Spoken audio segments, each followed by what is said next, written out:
Président, Monsieur le Ministre, Mesdames et Messieurs les rapporteurs, mes chers collègues.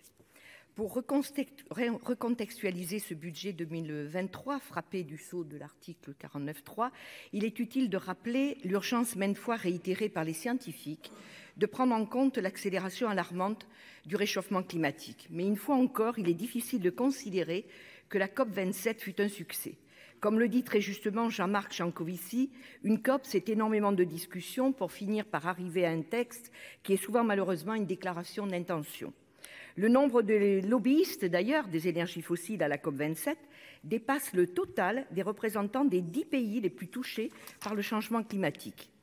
Avec presque 32 milliards d'euros d'autorisation d'engagement et 30,5 milliards de crédits de paiement, le budget en faveur de l'écologie affiche certes une hausse notoire, mais intègre près de 9 milliards destinés à financer des aides aux consommateurs et notamment le bouclier tarifaire. Dans le même temps, il faut bien le dire, où Total enregistre des bénéfices records, sans parler des plus de 2 milliards de dividendes exceptionnels annoncés. Certes, la France a le mérite de se fixer des objectifs ambitieux dans sa stratégie nationale bas carbone pour contenir les émissions de gaz à effet de serre et la hausse des températures à 2 degrés d'ici 2050. Cependant, les objectifs doivent être suivis de moyens associés jusqu'ici très insuffisants et qui nous ont valu d'être condamnés quand même à 4 reprises pour inaction climatique depuis 2017. La dernière d'ailleurs de ces condamnations coûtera 500 millions d'euros qui auraient pu valablement abonder ce budget.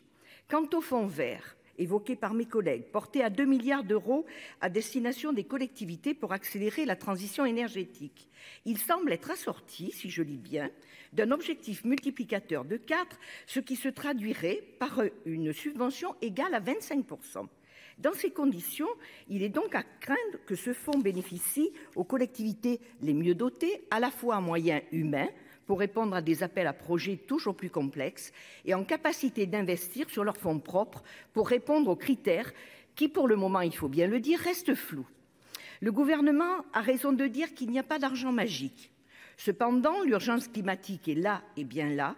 L'été 2022 restera dans les mémoires comme l'été de la fin de l'insouciance. Dans mon département, la Dordogne, comme dans d'autres d'ailleurs, au-delà des incendies à répétition, la tempête de grêle incroyablement dévastatrice a généré des pertes considérables pour nos agriculteurs et nos concitoyens, dont les maisons sont encore à ce jour habillées de bâches dans le Ribéracois. L'indispensable transition écologique nous oblige à des investissements importants et à une plus juste répartition des richesses produites. Avec seulement 2 réformes, la suppression de l'ISF et le prélèvement sur les APL, le gouvernement a pris 1,3 milliard au bénéfice de l'aide au logement et a redistribué presque 3 fois plus aux plus riches des Français. Contrairement à d'autres pays voisins, la France a refusé de taxer les profits exceptionnels générés grâce et à cause de la crise.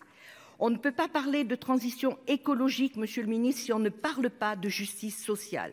Nous avons besoin de réformes structurelles, adaptation de nos forêts, de nos bâtiments et de nos infrastructures, rénovation efficace de nos logements, investissement dans le transport responsable de 30% de nos gaz à effet de serre, et tout cela nécessite des investissements importants. Or, dans ce budget, pas de hausse significative des crédits en faveur du ferroviaire, lorsque nous savons que pour atteindre l'objectif fixé par la stratégie nationale bas carbone, c'est près de 3 milliards d'euros d'investissements supplémentaires par an jusqu'en 2030 qui sont nécessaires. Le fret ferroviaire, je le rappelle, ne représente que 9% du transport des marchandises contre 89% pour la route. La moyenne européenne est de 18%. Une politique de rénovation thermique pas suffisamment ambitieuse à mon avis. Bien qu'abondé dans ce budget, le dispositif PrimeRénov' reste insuffisant dans la mesure où aucun gain de consommation énergétique minimale n'est requis. L'an dernier, seuls 2500 logements sont sortis du statut de passoire thermique. Sur plus de 700 000 primes accordées en 2021 pour un montant de 2,8 milliards d'euros, seuls 60 000 logements ont fait l'objet d'une rénovation globale. Le reste à charge conduit, bien évidemment, les ménages à y renoncer. Enfin, cette mission nous est présentée après des échanges riches sur le projet de loi d'accélération de la production des énergies renouvelables adopté en première lecture au Sénat. Or, ce projet de loi de finances ne prévoit aucune ligne budgétaire de soutien à ces énergies qui restent dans le secteur concurrentiel. L'investissement dans les énergies renouvelables reste tributaire du prix de l'énergie ouvert à la concurrence. La bifurcation écologique implique réindustrialisation, relocalisation et création d'emplois. Elle nécessite la reconstruction de filières industrielles françaises dans le renouvelable et la création d'un pôle public de l'énergie, car l'État doit garder la main sur ce que sont nos biens communs au regard des enjeux sociaux, humains, écologiques, de souveraineté et d'indépendance du pays. Pour toutes les raisons que je viens d'évoquer, notre groupe CRCE ne votera pas le budget de cette mission.